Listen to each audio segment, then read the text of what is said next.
Good morning, everybody, and welcome to the Students Rebuild 1 Million Bones webcast. It is Saturday, June 8th, 11 a.m. Eastern Time, and we are broadcasting live from the National Mall in Washington, D.C. My name is Eric. This is my colleague, Stephanie, and we are project fellows from Students Rebuild. We have been driving around the country, visiting schools, trying to get as many students involved in this project as possible, and we're happy to be here today showing you the final piece. Students Rebuild, as some of you may know, is a partnership between 5 organizations: CARE, Global Nomads Group, 1 Million Bones, the organization behind this event today, Architecture for Humanity, and the Bezos Family Foundation. To give you an idea of what we're trying to accomplish with this event here today, let us show an introduction video.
So for every bone that's been made today, the Bezos Family Foundation has donated $1 up to $500,000 that goes to 2 CARE-run programs, one in the Democratic Republic of Congo and one in Somalia. We'll talk a bit more about those projects later on, but I want to lay out what the format of this hour-long webcast will be. So we'll be talking to a number of guest speakers related to this project. We'll also be showing you a couple videos related to it as well. Those of you at home, if you have any questions or comments that you'd like to include, please write it in your chat function, which should be on the right side of your screen. Feel free to include a question or a comment. Make sure that you also put your name, where you are, and if your comment is directed to someone particular, and we'd love to be able to include that and make sure we can ask those questions for you. So our first guest speaker today is Lee from 1 Million Bones. She's been involved almost since the beginning, about 2 years ago, and we'd love to talk to her a bit about what this has been like. Hi guys. Hi Lee, how are you doing? Pretty good. Things just got started here. As you mentioned, the first bone was just laid by our friend John Dow out in the center of one of the grassy panels here in the National Mall that we're gonna fill up. And we had some speakers in the beginning. We had our friend Rabbi Bruce Lustig introduce the project, and then we had a choir, local choir sing. Can you explain to us a little bit what is 1 Million Bones and how did this idea come to be? Sure. 1 Million Bones is a social arts practice, which means we combine art, education, and public installations to raise awareness of, to raise awareness of different issues. What we're focusing on now is genocide and mass atrocities happening in places like Sudan, South Sudan, the Democratic Republic of the Congo, Somalia, and Burma. And so what we've been doing for the past almost 3 years now is going into schools, community centers, art studios, bringing the project into those communities and using bone making as a way to engage people with a kind of difficult subject. So what's been the most meaningful piece of this project for you in particular? I think actually working with kids has been really extraordinary. Going into schools and seeing how immediately children can grasp, the idea that we are all the same, that we have a responsibility to take care of one another, to sympathize with people who may be halfway across the world. So that's been pretty awesome. That's awesome, and you can just see around here there are a huge number of people involved in this today. Was it a huge challenge to try to coordinate this many people, or were people just coming out of the woodworks to be involved? Yeah, well, both. People are coming out of the woodworks today, and the sun is shining now, so I think more people will come out to the mall. But we've been here in the DC area for about 5 months now, preparing, figuring out all the logistics, and doing a lot of outreach to get the local community out. And we have a lot of people who traveled from all over the country to come in, schools who bused in their kids, and it's just amazing to see everyone here together. Wonderful. And one last question, what are you most proud of in this project? Most proud of? That's really difficult. I'm most proud of the friends that we've made and the partnerships that we've been able to kind of delve into, and just all the wonderful people who have committed so much of their time and energy to this project and made it possible. Great. Thank you so much, Lee. I know this is a busy day, so thank you for taking a couple minutes, and have fun. Enjoy it. Thanks, guys. Thank you. Bye. All right, now we would like to welcome our second guest, Sabrina Urquhart from Students Rebuild. Hi, Sabrina. Hi, how are you guys? We're doing well. So could you please tell us what is Students Rebuild, and how does Students Rebuild get involved in this 1 Million Bones? Absolutely. So we are a collaborative initiative of the Bezos Family Foundation.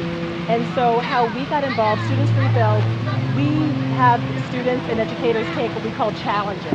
And it started with the Haiti challenge. When the Haiti earthquake happened, we asked young people to raise money. We matched it with dollars and rebuilt. We're rebuilding schools in Haiti. 2 are built, 2 still being built. And then we also decided to, we did a project for Japan when an earthquake and tsunami happened there. But we met Naomi Natale, really were just very impressed with her vision, and decided to join the project by issuing the challenge. And so as you mentioned earlier, we've been putting dollars toward every bone that's been made, and we've donated $500,000 to CARE for their work on the ground in Somalia and DRC. So really we just got involved, and we're impressed with what Naomi's doing. So how did you get involved, Dana? What drew you to this project? Well, I met Naomi at a TEDx event at my school, Tulane University, and I was one of the state coordinators, and so I got to talking with her, and then after her speech and after the kickoff event, I realized it was such a great project. I made my first bone while watching a film about the Congo, and I realized this was a great educational tool for a lot of people in New Orleans as well as the rest of the world. So. Wonderful. And what is the role of the state coordinator? What was your job in this? So my job was to get the community, our state, but really I just focus on New Orleans, to get our community to make as many bones as possible, and to get them engaged and learn more about the conflicts that are going on in Somalia and Sudan and the Congo, and to get them involved and active, and to get them to use their talents to make a difference in the world. So. Wonderful. And what would you say is the role of young people in this project? Because so many of the volunteers are young people, college students, younger, maybe a little bit older. What do you think our generation can do about these issues, and how can we have a voice in this project? Absolutely. I think it's very important, especially for the students in New Orleans. We actually have 8 of them out here today, for them to see that there is, there's an action they can take that makes a difference, that goes a long way to their peers in Somalia and the Congo, to see that that's helping them with their educational reliefs and efforts. And some of the kids are actually laying bones right now that they've been really, really amazing and supportive. They've done a lot of things for this project, and for them to lay out the bones right in front of the state capitol is amazing. They get to experience it all. So it's. And what's, again, one last question, what's your most meaningful moment in this as an individual? Probably working with the kids. Yeah. Yeah, talking to them about the conflicts, piquing their interest in these issues. Yeah, I think for us too, just seeing how young people, especially little kids, really can grasp a lot of it and really feel touched by it. It's been a lot of fun to see that, and to see them really take ownership of it. Yeah. Thank you so much, Dana. Yeah, I know you got to absolutely. get to laying bones, but we appreciate you taking a couple minutes today. Great. Thank you very much. And now we'd like to kind of shift focus a little and talk to one of those students that we keep referencing here. So as Stephanie and I were traveling around the country, we were visiting schools, and we were issuing a 30-day challenge to all students participating to make as many bones as they can during that 30-day period. And the winner would be rewarded with a trip to DC for this event here today. So I'd now like to welcome our friend Zoe Brown from Pacific Crest School in Portland, Oregon. She made nearly 1,500 bones for this project and was our top kind of student ambassador, and is now here on this mall with us today. So, Zoe, what was your kind of favorite or most meaningful moment or part of this involvement in this project? I guess the part that like impacted me most was when you guys came and gave your presentation. The trailer was so cool, and like getting to talk to Pauline about her experiences teaching in like where In the Congo, yeah. In the Congo, yeah. Okay, And then just learning about all that stuff, and then like deciding to take the challenge based on like what you guys were saying. So. Very good. And what do you see as the role of the youth here in the U.S. or students here in the U.S. and the way they can kind of contribute to this specific project? I guess learning more about genocide all over, and making bones and doing it, like becoming involved, and yeah, because like the more you're involved, the more you can change, I guess. Absolutely, absolutely. And you made nearly 1,500 bones. What motivated you, or what caused you to be so driven to participate to such a high extent in this? I've always really been interested in working to like help get rid of genocide and like hardship and other stuff like that. So I guess you guys gave me the opportunity, and I thought that was a really great one. So Cool. Yeah. And one more bonus question. What are you doing this summer? Do you have any big plans? Yeah, I'm gonna volunteer for a homeless shelter this summer and go on some trips and stuff. So great. Yeah, I'm excited. Very cool. Very cool. Great. Yeah, thank you very much. you. Thanks so much. And then we have one last speaker for this section before we show you a little bit more information. We want to shift a little bit to talk about the impact on the ground. So what is this dollar donation going to do? How do communities on the ground get impacted by this project? So the first guest speaker that we have for you guys now is Julia McPherson from CARE, and she's going to talk to us a bit more about that component and how CARE plays into this. So hi, Julia. Hi everyone. Hello. How are you doing? Good. Thanks for having me. Oh, no problem. Thank you so much. So first question for you, Julia. What is CARE, and how did CARE get involved in it? Sure, absolutely. So CARE is an international humanitarian organization, and we operate in about 80 countries around the world.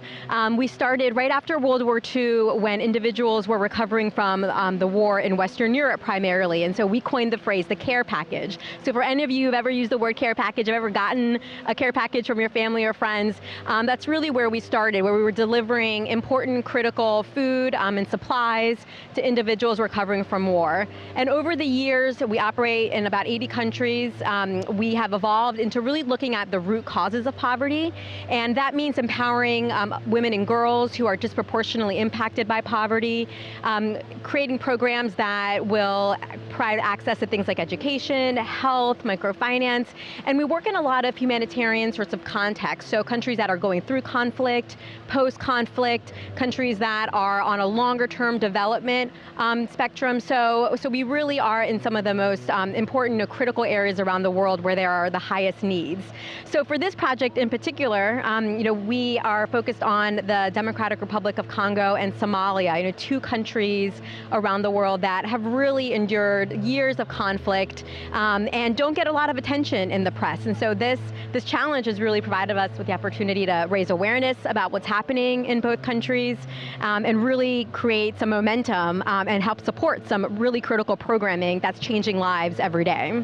Wonderful. So with the dollar donation that Bezos Family Foundation is providing, what is that going to actually do? How is that impacting young people in both programs? Absolutely. So CARE has been in the DRC since 1994 and in Somalia since 1981. So we have long histories in these countries. We're in these communities. We know the people. We speak to the communities and the elders in the communities to identify their greatest needs. And in both countries, Somalia and the DRC, the young people are really those who are most critical in terms of what the needs are. A lot of young people, because of the conflict, couldn't go to school.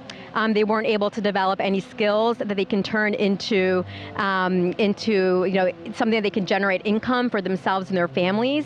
So we're working as a result of the funds generated by this challenge. We're able to support programming that teaches young people to develop a skill that they can then generate some income. So things like becoming a seamstress or a mechanic, or going to an educational program that gives them some of the basic skills on how to read and write if they were never able to gain those skills. So we're impacting hundreds of students in both countries as a result of this collaboration, and we're so excited and to be able to connect them as well and have conversations with their counterparts and peers here in the US to just share, everyday things about their lives. Wonderful. Thank you so much, Julie. And you can see behind you there are quite a number of bones that are already getting laid out here. What do you hope the students and young people and volunteers here will take away in terms of how they can get involved with CARE? Sure. Well, the most fascinating thing about this collaboration has been, that we've been able to have some of these opportunities to share stories of what an individual's life is like in the DRC and Somalia, and what an individual's life is like here in the US. So we can think that there's so many differences, but at the end of the day, there's so many similarities in what we want for ourselves and our families, our hopes and dreams. And so we hope that today, by sharing this sort of culminating event together, we're able to continue that momentum, to continue that spark of energy that we've been able to create, and hopefully continue to focus on what's happening in these two countries that really deserve to have more attention and deserve more investment by people here in the US. Thank you so much, Julia. We really appreciate you taking a couple minutes to Absolutely. talk with us. We want to show you guys at home, this really is quite an amazing visual. And we are going to talk a bit more about Congo and Somalia, the programs in specific. So right now we're going to get started with a video about CARE Somalia, which is going to talk a bit more specifically about what Julia was talking about, how this project is going to help support that program, and where those funds and what that program actually is trying to accomplish.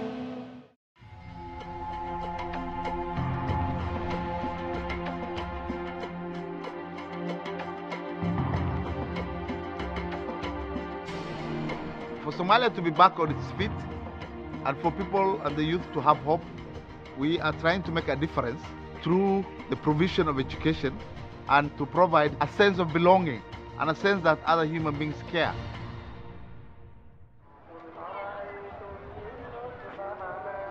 In 1991, Somalia went into a civil war after the overthrow of the dictator Mohamed Siad Barre, and as a result, the country went into the clan conflicts.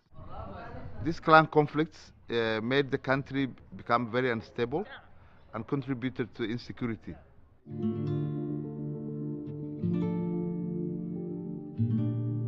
As a result of that conflict, the youth have never seen any government.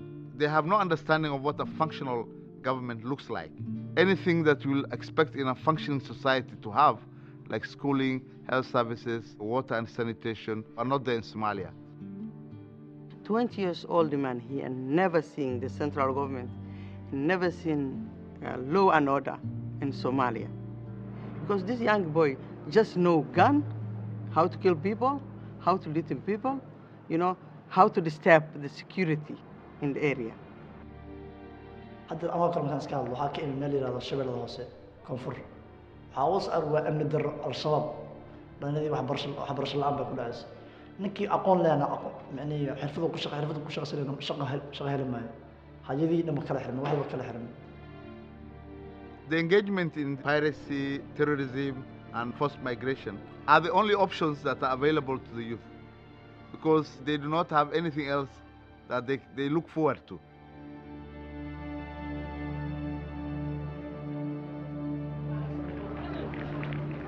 The work that CARE does with the youth is trying to dissuade the kids from going into piracy, into militancy, and giving them an alternative livelihood and economic opportunities to make them better and useful members of societies. First, we wanted to stop the conflict in Somalia. We wanted to put aside the gun. We want people thinking how they develop their countries. Current is directly proportional to the voltage.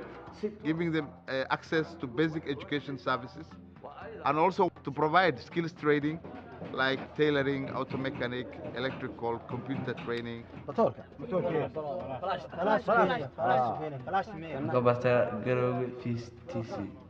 waxaan ka bartaa biraha baabuurta makaaniga qaybsi biraha baabuurka waxaan ka bartay magaalada bareefadaan ka dhigtaa goobtan magaalada miyiga ka waxaan habeen laakiin hadda maalin waxa ay furfurmaan iska libsanaya iska ordayaan iska daayeen baa ilaahay marka We realize the skill that we offer is very important and that it has demand on the market, because before we implement any program, we conduct a market research analysis. We go to the tile shop, we go to mechanic shop, we go to electrician shop, and we ask them, do you have shortage in human power?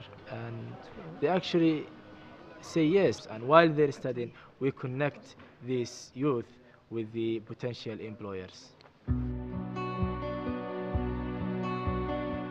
noloshaydu waxay ahayd markaan iskuulka intaan soo gelin ka hor macnihii dad qof aan waxna xirfad ogeyn waxna macnihii sixi karin noloshaydu waxay ahayd qof hadaf iyo ujeedo lahayn laakiinse inta hadda halka soo galay waxaan noqday qof rajo leh iyo hadaf leh. We wanted to give a chance to get a skill, to put aside the gun, because youth is the backbone or is the core of the society here in Somalia.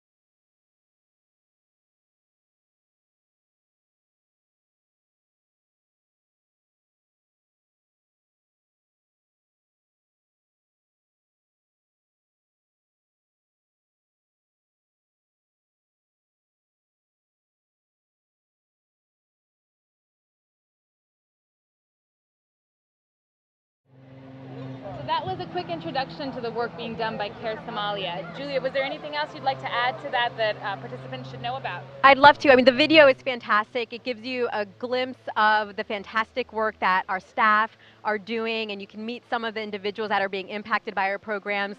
And you can see that in a country like Somalia that's just undergone so many difficult times over such a long period of time, is really just incrementally through these kinds of programs are making long-lasting change. So by making small investments, we can really create long-term sustainable change. So we hope that the video inspired you to do more and to continue to stay engaged on these issues. Thank you so much. Thank really you, guys. Appreciate it. Enjoy the day. Thank you.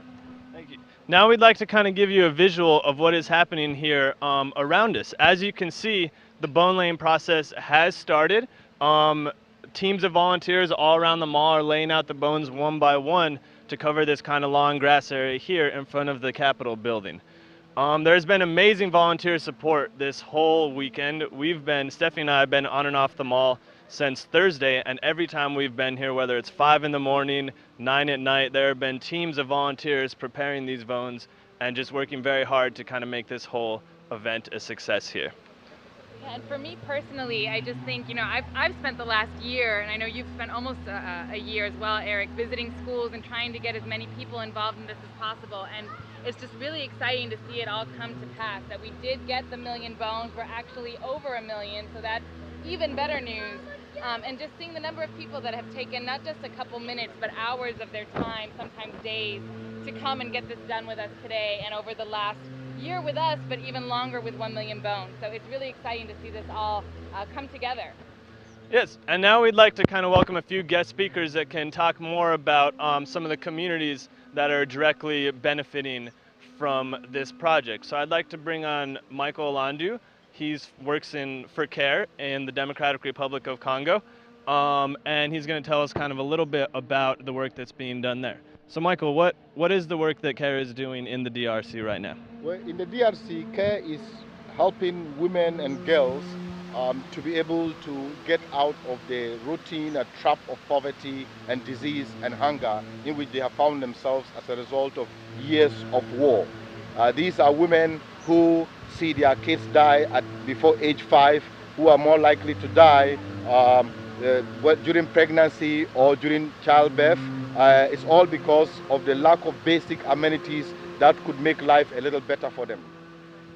Great. And so where the money that's being generated from this project specifically, can you tell us about kind of what school, what program that's going to, where that is in Congo, and give us an idea of that? That's right. Where you live. The money that is being generated would go to communities in the Congo, and I would like to be very practical. This is going to be money that would help somebody not die. Somebody get to know that I have access to health. I have access to basic maternal health program. This is something that's going to help one kid be able to make it to school. This will help somebody be able to have basic services after, for example, being raped. Very good. And so we know you spend most of your time there in Eastern Congo, but you're here today. And why are you here in Washington, D.C. personally participating in this bone laying event? Well, I think it's a great moment for me to be able to share my experience of what I do daily and what I see daily happening in the Congo, and how our work is beginning to change the lives of people and to have that rollover effect that we want to see. And so I thought that I should come here and share with my colleagues in Washington, D.C. so that they can really testify to the fact that what we are doing is having an impact and is affecting the lives of women and girls in the Congo. Great. And how do you feel about seeing this level of involvement by students here in the U.S. and all the people here today? Have you learned something from this weekend? It's amazing, and I've just been speaking to the lady, the girl who participated and won the prize as the person who made the most bones, and it's amazing how Americans are very conscious of our common humanity and how what we do in the U.S. can make a difference to the life of somebody millions of miles away, even though we may not know that person. Absolutely. Thank you very much, Michael. Great to have you here much. today. Happy to see you around. Yep. Thank you. Thanks for you. And now our next speaker is a guest named Carl Wilkins, which I'm very excited that he's here. He's somebody that I have got to know a lot more about in this past year. Some of you may know him as the only American who remained in Rwanda during the 1994 genocide. He now visits schools across the country working with young people, much in the same way, to raise awareness and to get people involved in human issues. So, Carl, please join us. Thanks. Nice to be with you guys. We'll share this, huh? We'll share this one. We can share.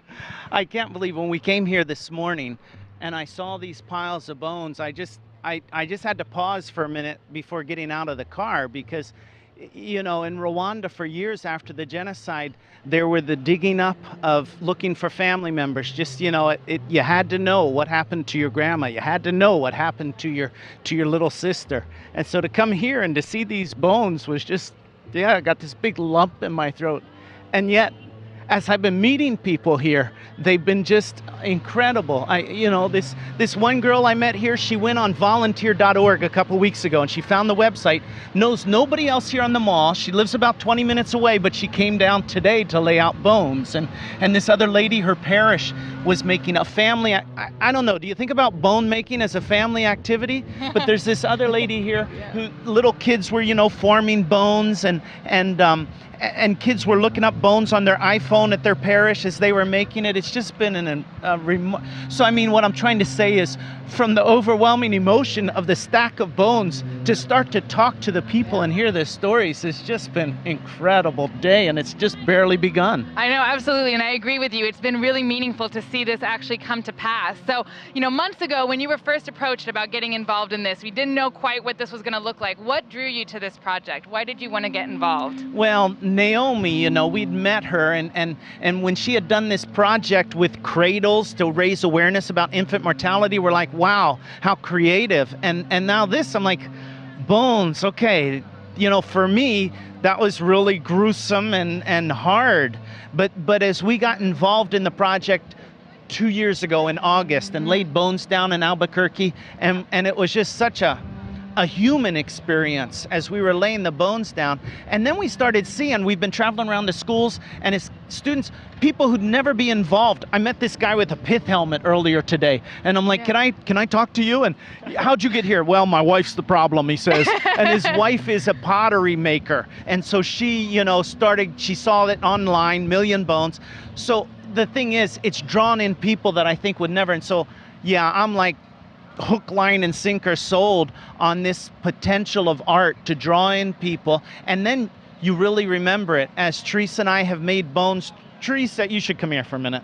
This is Carl's wife, Teresa, who's also come here, Teresa. She was just using my GoPro, but I'll take that from her. But as Teresa and I we're making bones at schools with kids, we just saw such a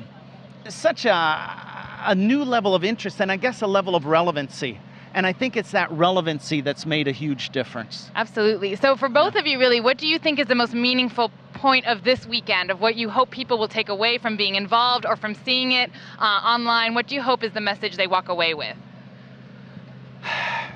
Number one, that, as you look at these bones, it's us. It's I don't care what language they spoke. I don't care what color they were. I don't care how old they were. They were us. And I think that sense of us is huge in this project. Absolutely.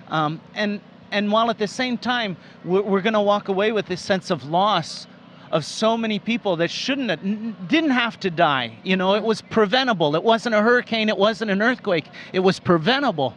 I hope that they'll walk away with this sense of hope that we can make a difference, Yes. This bone that we laid down, when our kids and our grandkids see these pictures in the history books, we'll tell them we were there because we care.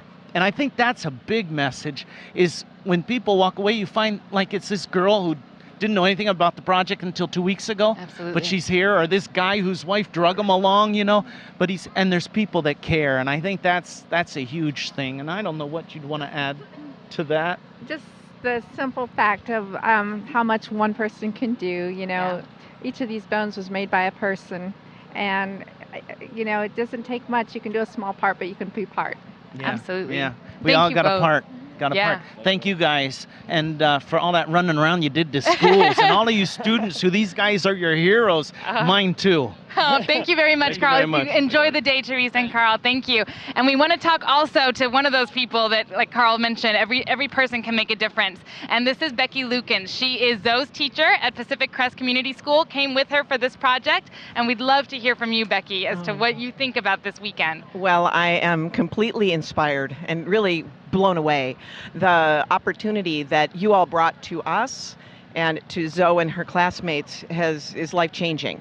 And as a teacher, it is a remarkable chance to open worlds that otherwise I wouldn't have. Yeah. And it's because I answered your email. So Just thank you for answering the email. We appreciate it. But we just really appreciate you taking the time to do this project, to bring Zoe, to have us in your home. We stayed with Becky and her family during our time in Portland. So hello, Lisa. Hello, boys. We really appreciate just your involvement in this, and we really hope you enjoyed this weekend and see what you also helped create. So thank you guys so much. Absolutely. And as we are speaking about the inspiration with young people, and if I can just put in a pitch for teachers to really look into Students Rebuild. Absolutely. And be a part of things, because it's easy, but the impact is huge. Absolutely. And we look forward to having Pacific Crest as a part of the Students Rebuild legacy. Thank really. you so much. Thank you, Yeah. Becky. We really appreciate it. Enjoy the day. Thanks. So Becky was just one of the many amazing teachers we met while driving virtually across the country twice. I hope some of them are watching right now and able to see their work and their effort culminating here on the mall. And I just kind of wanted to echo something Carl touched on a little bit, and that this project kind of resonates, what we saw, it resonates with everybody. I mean, we visited schools all the way up from New York, across to Seattle, down to LA, back to Atlanta. And we went to elementary schools, middle schools, high schools, community groups, religious groups, after-school programs, and everybody that we encountered embraced the project to some degree. I don't recall meeting a single person that decided they didn't want to make a bone after we had our conversation with them.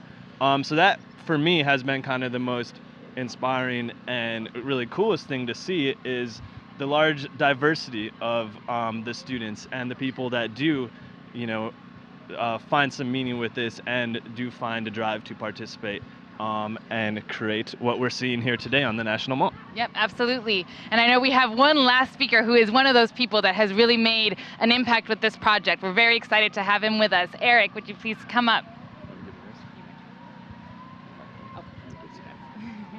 So this is Eric from 1 Million Bones.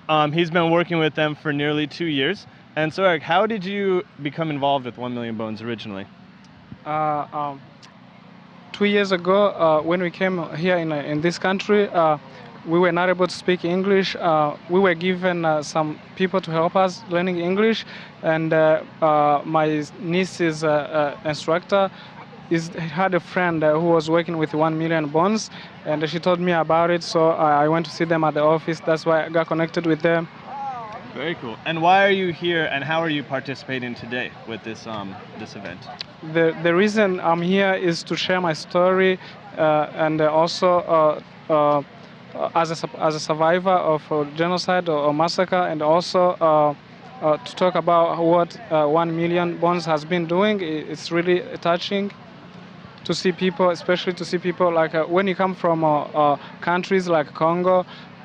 It's easy to be involved in this kind of activity, but to see people who have never seen anything like that being involved, it's amazing. Sometimes I don't even get it. I'm like, why are they doing this? I mean, there's peace here. It's not a paradise, but no one is killing anyone. Why do they get involved and stuff like that? Absolutely. And what do you hope, is the impact of today's event here? What do you hope people either walking by, participating, maybe seeing it on the news? What message do you hope they take away from this event today? I hope people here. This is a sign. When you speak, people don't pay too much attention. But if you have something like this, people pay more attention. And I hope that the world will, even those who don't know about what has been going on in countries like Congo, when they see something like this, I believe that everyone who's passing by, or anyone who will be watching this on internet, TV, anything like that, will be involved, and they're gonna pay more attention, and they're gonna find out more about what has been going on. Okay. Yeah, absolutely. And so I know you've been all working up to this event, you for a couple years here. But what's next for you personally, and for those involved in this challenge? What should be the next steps or way to move forward for people that are impacted or affected by this weekend here today? I know this is a good thing to get people involved and knowing what is going on. Like I said before, you cannot really help someone unless you know what's going on, unless you know the problem. So once you find out about the problem, then you can help.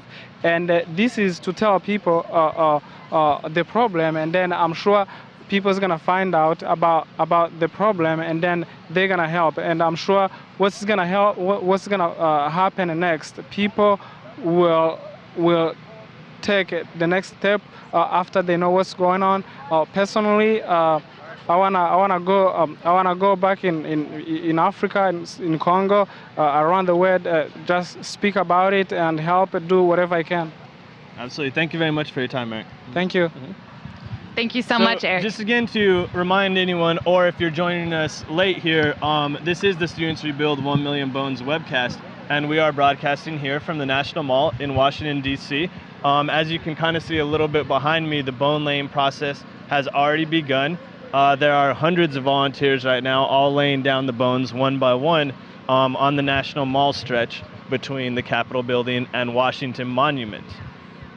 And I want to share really, really quickly, we got a message in from someone online. It's from Michael Quinn. Hello, Michael Quinn, a teacher that we visited in Gosburg, Tennessee, who just wanted to say, I am so proud of you all for seeing this through, even with the tropical storm. The potential of art, I think that's the end, the potential of art. Thank you so much, Michael. We really appreciate it. We visited his school, the Webb School in Tennessee at the start of our Southeast tour. So about a month and a half ago now, his students were amazing. They made so many bones. They got involved on a weekend in their own time.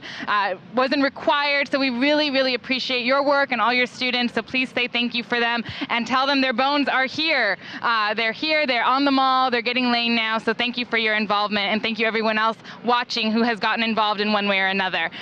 So again, I know, like Eric said, you can see this is quite an amazing thing to see. I know for me personally, being on tour, I did 3 tours. I did the Northeast, the West Coast, and the Southeast. And for me, it was a really interesting balance between getting to know the students, talking to them about their particular interests, really explaining the project, and yet still having this big picture in mind about what was going to happen next. And I have to be honest, I didn't really have a visual for what this would look like. I had no idea how much room 1 million bones would take up, what that would look like, how many people it would be needed to lay it out. I was very thankful that the logistics of that was not my job, because I think it would have been a huge monster project, and I think 1 million bones did a phenomenal job job organizing it. As you guys can see, people know what they're doing. They've got all these bones out. In the last 2 days, we have had the tropical storm hitting DC, but rain or shine, we were all out here getting things ready. So I'm just very, very glad to be able to see this through, and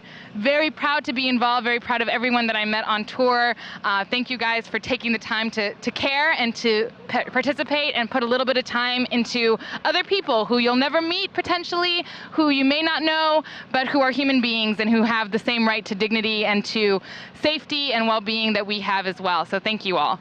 Absolutely, and I think the beauty behind this project and what really drives it to be a success are not only the people involved here that we can see and through all 5 partners, but again, those students which Students Rebuild kind of has focused on.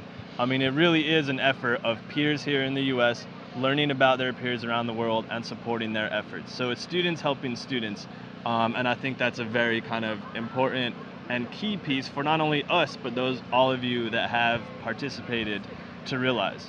You know, we were able to introduce you to one of our star students, Zoe, but the reality is pretty much everywhere we went, there were individuals who stood out, and there were individuals who, you know, not only kind of made bones the day that we were there, but took this much further, did it outside with their community, got others involved that we weren't able to reach, and really embraced this project kind of as their own. And I know a lot of them haven't been or weren't able to come today and see, you know, the amazing visual that was a result of their efforts.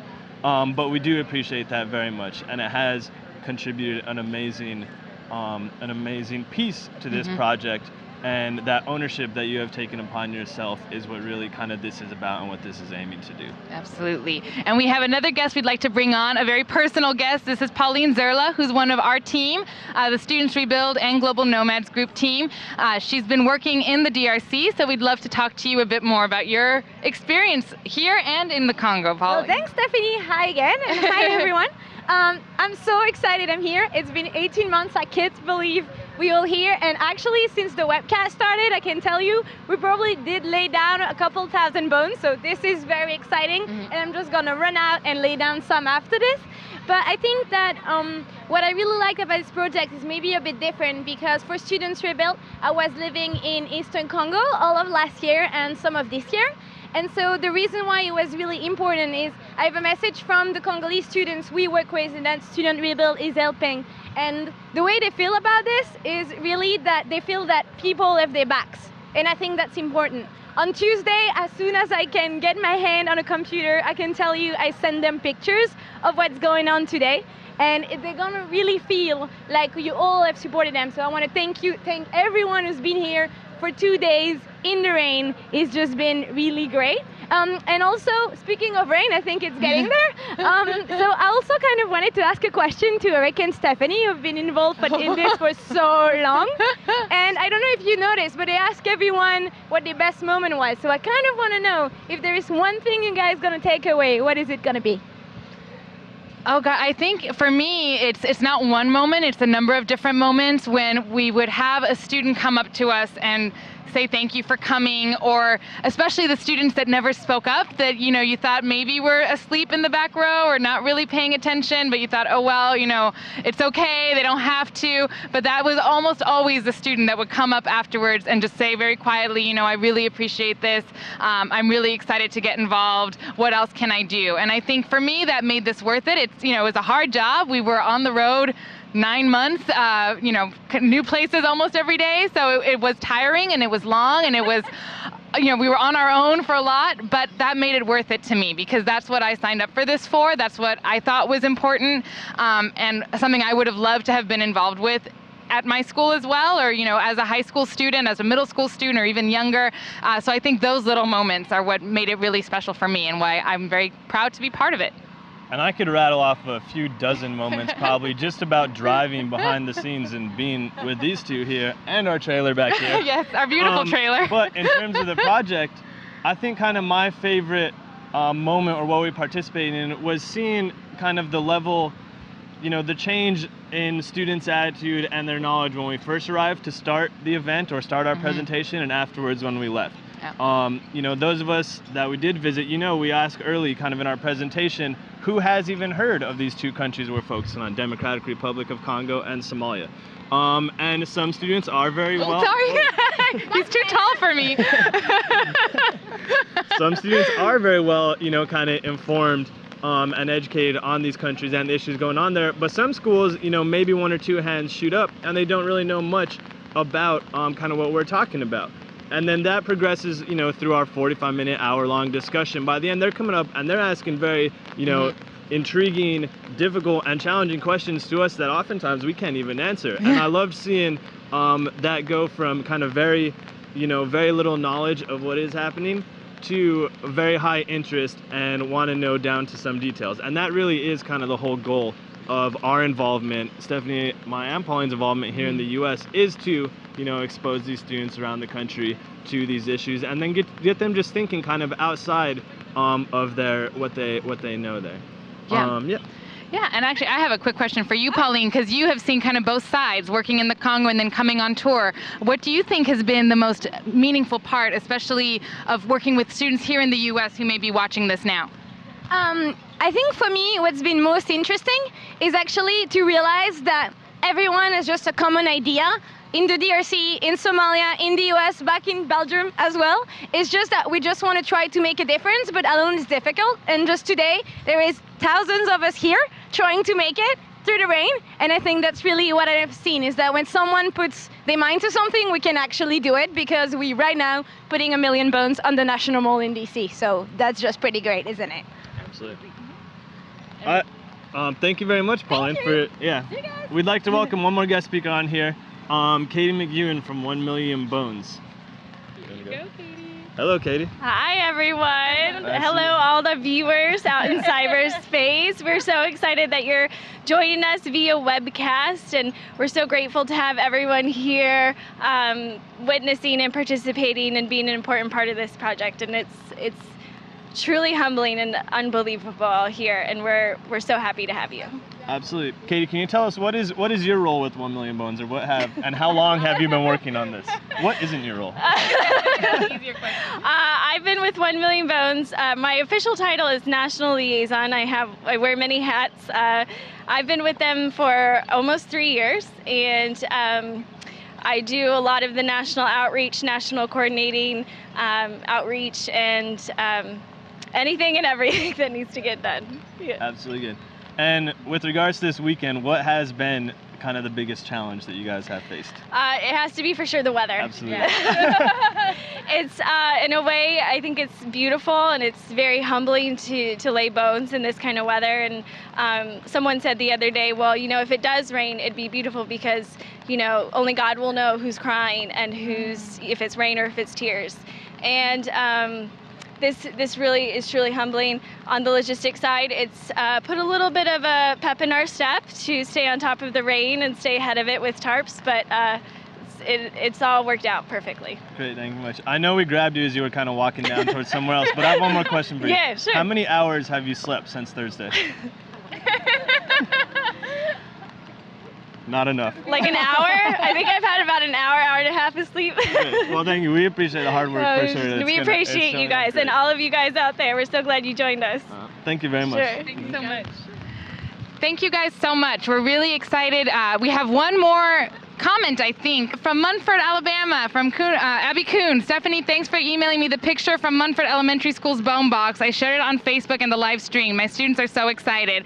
You're welcome, Abby. We did try, anytime we came across a box that we saw on tour, a school that we knew, we did try to get a picture and send it to the educators. If we didn't see it, I'm so sorry that we weren't able to send you guys a picture, but hopefully those of you that received them see that your bones made it. They all made it. They're all here, and we were actually unpacking them, so it's a great way to finish it up. We unpacked the bones that we made with you guys, so that's exciting. we are getting ready to kind of see the rest of this tour, or of this bone laying. We're so excited to have you guys as an audience and watching this. I think the big question that I have, and that I hope you guys are thinking about as well, is what comes next? What's the next piece? What else can you guys be doing at home? And the one thing I want to point out is that both 1 Million Bones and Students Rebuild are continuing projects, and they will continue on. So 1millionbones.org is where you can find out more about Art as Revolution and what their next projects might be. Studentsrebuild.org is where you can find out more about our partnership, which every about year and a half, like Sabrina said earlier, has a new project intended to raise awareness and to get young people involved. So you'll be seeing that towards the end of the summer, and see what else you as a school or you as a community can get involved with. So please do keep checking back, see what else you guys can be doing. And really it comes down to finding something that you feel passionate about, that you can take a stand on, and that you can hopefully make a difference with. So thank you guys so much. We really appreciate all your time and your participation, and we hope you see what an impact that you have had. So thank you. So we're starting to get rained on here. We're about wrapping this up. But as we do end up, we're going to try to show you as much as we can so that you can see what is happening here on the National Mall today. And you can see that despite this rain that is causing us to stop our webcast, people are still working and people are still laying down bones. So I think we're going to grab Poncho probably and get in line and help lay down some bones. Thank you guys.